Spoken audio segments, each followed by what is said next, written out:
Now, Ecuador has granted citizenship to WikiLeaks chief Julian Assange, who's been holed up in the country's embassy in London for over 5 years now. More on that, joined live by Anastasia Shurkina to shed some more light at what's been going on. Anastasia, it was a bit on and off for a while, wasn't it? The right information coming through seems official now. What does this decision mean for Assange?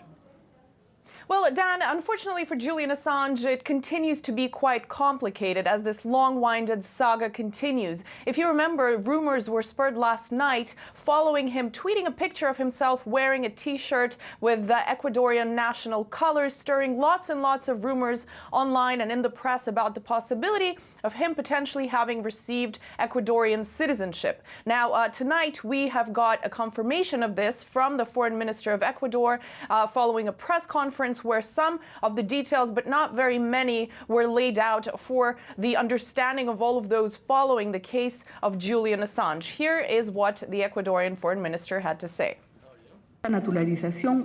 This naturalization was granted on the 12th of December 2017. The Ecuadorian government is empowered to grant nationality status to the protected person.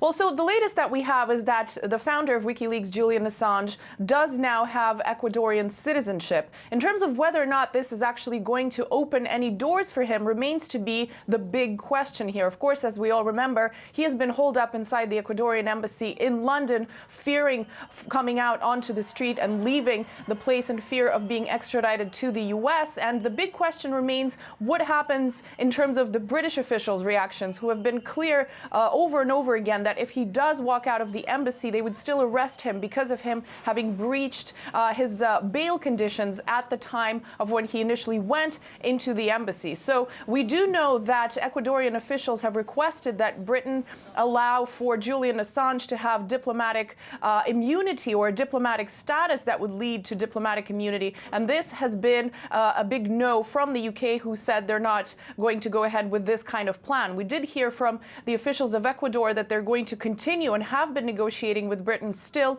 to try to find a solution. As we know, also the foreign minister has said that the situation with Julian Assange has become unsustainable and it's time to move his case along. Now, we here at RT have spoken to the people in Ecuador about what they think of his case. Let's take a look.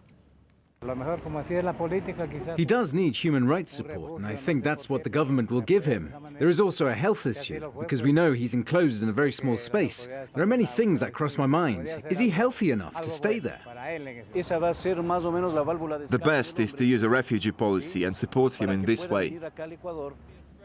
Well, so with this latest development of Assange being granted citizenship, all eyes are now going to be on what it seems the outcome of these talks between Ecuadorian officials and officials here in Britain is going to be. Because again, as we said, he still does face arrest if he does leave the Ecuadorian embassy. Obviously, the biggest fear for Julian Assange continues to be possible extradition to the US, where, of course, he's wanted for all the works that WikiLeaks have been doing in terms of exposing the actions of the American government. And all of this, of course, despite the fact that the initial case carried out by Sweden and followed by Sweden in terms of sexual allegations made against him has been dropped. So the reaction there would be that that would potentially open the gate for him to have more freedom and mobility in this whole case. But that hasn't happened. Obviously, of course, we saw bodies such as the United Nations say that his being holed up inside the Ecuadorian embassy here in London could be seen as arbitrary detention. So certainly it's a very complicated case, of course, that has been going on for years and years, but it seems that